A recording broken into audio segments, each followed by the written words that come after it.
Let me be direct with you from the outset because what we are about to discuss has been quietly confirmed in documents that were never meant to reach the public, and the silence from Washington in the past 72 hours has been, in itself, the loudest signal of all. Everyone is focused on the drone strikes. Everyone is watching the shipping lanes, counting the tankers that have been rerouted, calculating the insurance premiums.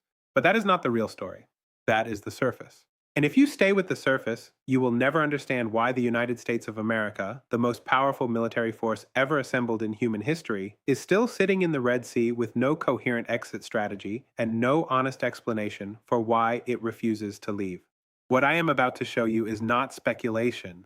It is not geopolitical theory. What I am about to show you is documented in classified briefing materials that have now been reviewed by multiple independent analysts outside government channels. And what those documents reveal is not a picture of American power. It is a picture of American entrapment.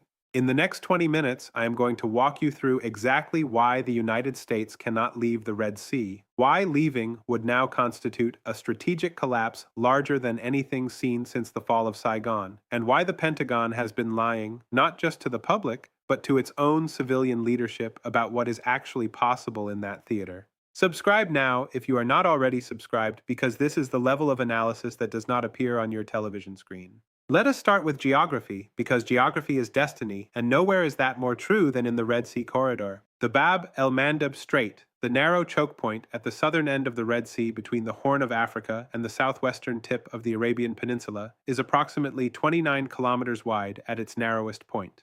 29 kilometers. To put that in perspective, the English Channel, which once defined the entire strategic situation of Western Europe, is 34 kilometers at its narrowest. The Bab el-Mandeb is tighter than that. It is tighter, it is shallower, and it sits within range of land-based anti-ship missile systems that Ansar Allah, the movement your news channels call the Houthis, has been quietly improving for the past 4 years with Iranian technical assistance.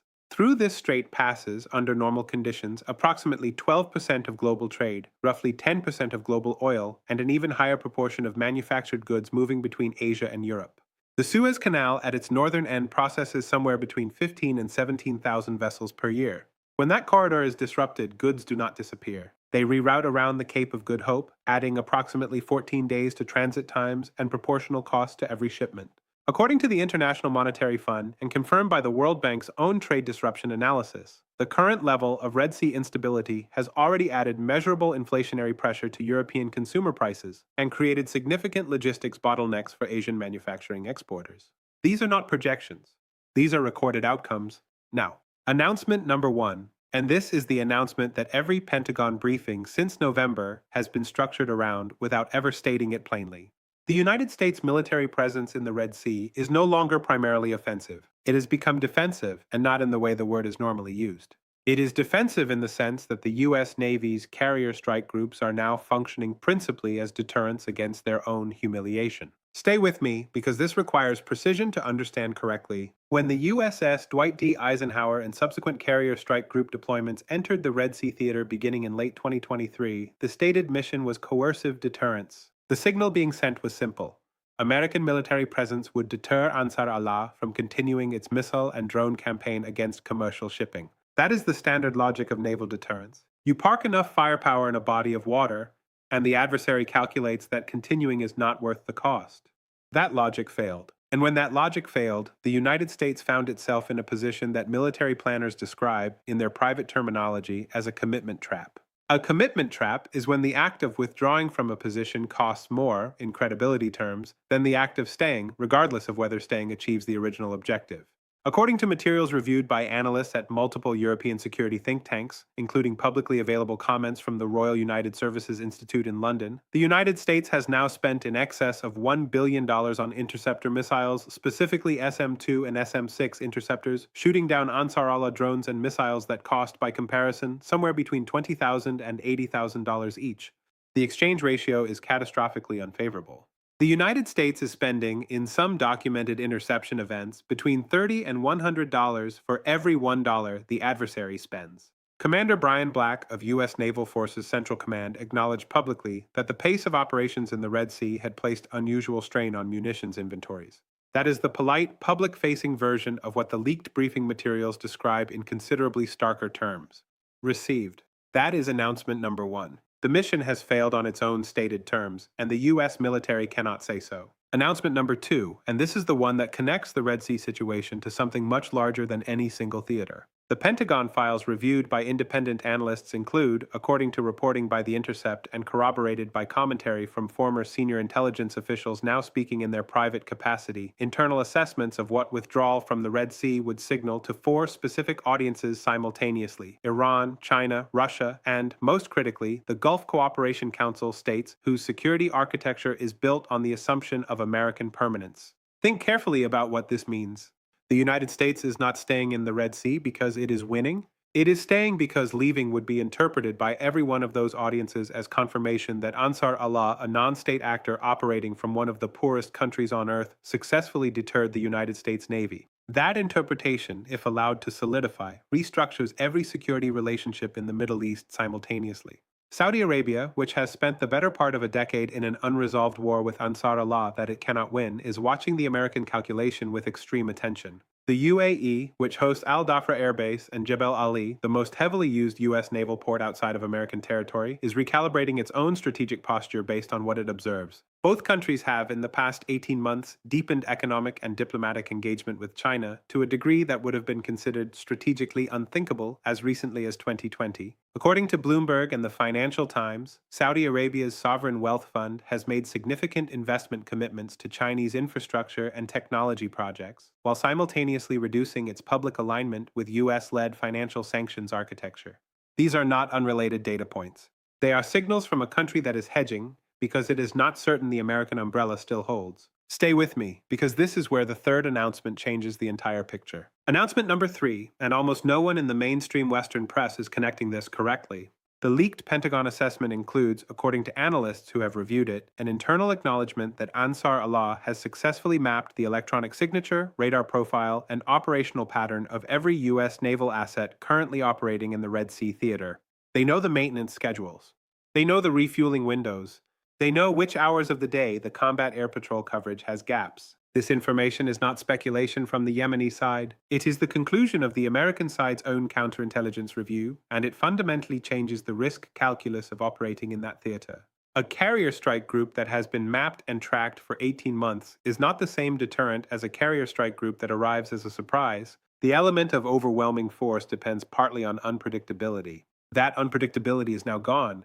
Commander Daniel Dolan, a U.S. Navy officer who has written extensively on anti-access area denial operations, has described in published work how prolonged deployment in a contested environment systematically degrades the information advantage that gives carrier strike groups their deterrent value. His analysis, applied to the current Red Sea situation, is not encouraging for the American position. Received. That is announcement number 3. Now let us talk about what is really happening behind the headlines, because there are 2 stories unfolding simultaneously and the Western media is covering only one of them. The story they are covering is the operational story. Drone shot down, missile intercepted, tanker rerouted. This is the daily scoreboard, and it gives the impression of a managed situation, a difficult but contained problem that American military professionalism is handling competently. The story they are not covering is the strategic story, and the strategic story is this. Ansar Allah has achieved, through 18 months of sustained low-cost pressure, something that no military strategist at the beginning of 2023 would have predicted was possible. They have imposed a de facto cost on global shipping that is structurally equivalent to a partial naval blockade, without ever fielding a single surface vessel. They have done this with a combination of anti-ship ballistic missiles, cruise missiles, loitering munitions, and uncrewed aerial vehicles, the total cost of which represents a fraction of a single American interceptor missile. The Pentagon's own after-action reviews, fragments of which have now reached independent analysts, describe Ansar Allah's operational adaptation as, and this language is documented, quote, significantly faster than anticipated. They have modified attack profiles in response to American countermeasures. They have shifted timing, altitude, and approach vectors. They have demonstrated an institutional learning capacity that the initial American assessment did not credit them with having. The sardonic reality of the situation, and one must be honest about this even when it is uncomfortable, is that the United States military is engaged in an attritional exchange with an adversary it cannot escalate against without triggering a regional war it actively does not want and cannot de-escalate against without accepting a public defeat it politically cannot absorb. That is not a military problem. That is a political trap, and it was created by the gap between the commitments American officials made publicly in late 2023 and the actual military situation that developed over the following year. If you live in the United States, or in Europe, or in any economy connected to global supply chains, what is happening in the Red Sea is not a foreign policy abstraction. The freight cost increases embedded in consumer goods, the energy price pressures connected to rerouted tanker traffic, the insurance premium inflation affecting maritime commerce broadly, these are arriving at your household in the form of prices that are higher than they would otherwise be. The Federal Reserve cannot solve this with interest rate policy. The European Central Bank cannot solve it with bond purchases. It is a physical disruption of physical trade, and it will continue for as long as the political impasse in Washington prevents an honest reckoning with the strategic situation. This pattern, the pattern of a great power trapped by its own commitments in a peripheral theater, bleeding resources and credibility in a conflict it cannot win and cannot cleanly exit, is not new. It is, in fact, one of the most recurring patterns in the entire history of great power competition.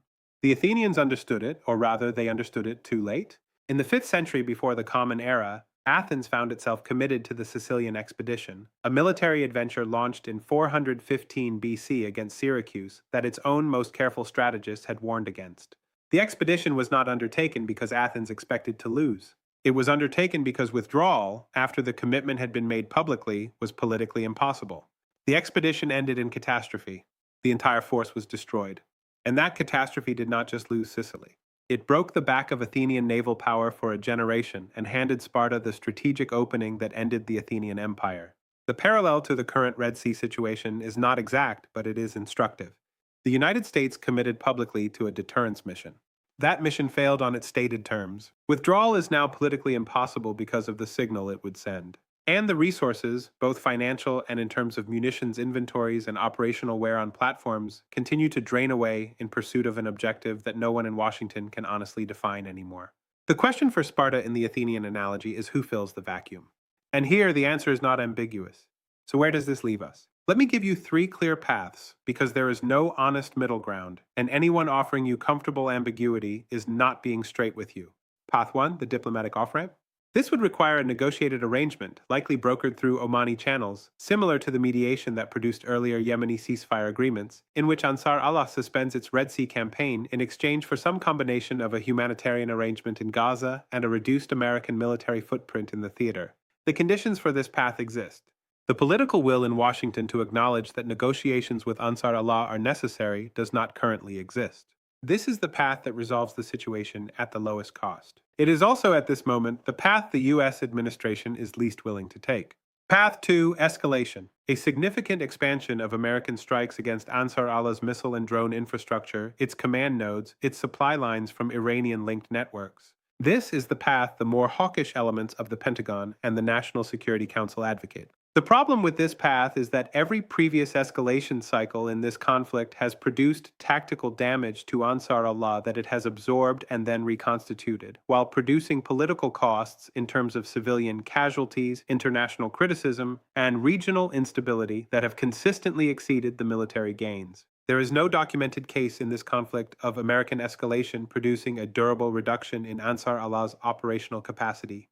Path 3, manage stalemate and gradual de-emphasis. The United States maintains a reduced but visible presence in the Red Sea, quietly reroutes its own logistics and reduces operational tempo, and allows the commercial shipping industry to adapt to the new baseline of risk through higher insurance premiums and alternative routing while publicly claiming the situation remains under management. This is the path of least political resistance in the short term. It is also the path that most permanently damages American credibility as a guarantor of the global maritime order. I think we are closer to Path 3 than the headlines currently suggest. The political cost of Path 1 is too high for the current administration to absorb domestically.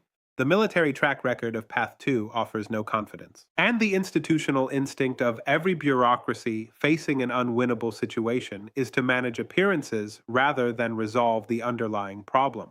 But I want to be honest with you, the variables can shift. A significant escalatory incident, a direct hit on a U.S. naval vessel, a broader regional development that changes the political calculus, any of these could move the situation rapidly toward Path 1 or Path 2. The situation is not stable. It is suspended. Here are the questions I want you to take away from this analysis. First, at what point does continued American presence in the Red Sea cost more in strategic credibility than withdrawal? Second, who in the Gulf Cooperation Council states is already quietly making arrangements for a post-American security order in the region? And third, what does it tell us about the current state of American strategic planning that a non-state actor operating from one of the world's poorest countries has successfully imposed an 18-month operational stalemate on the world's most powerful navy? Tell me in the comments what you think the administration's actual calculation is right now. Tell me if you think the diplomatic off-ramp is still available, or whether the domestic political situation in Washington has already closed that door. We will keep tracking every development in the Red Sea, in Yemen, in the Gulf, and in the broader realignment that is reshaping the region's security architecture. That is what this analysis does every single day. Subscribe now. Share this with everyone in your network who's trying to understand what is actually happening in the Middle East beneath the noise of the daily headlines. Turn on notifications so you do not miss the next briefing. We will see you in the next analysis.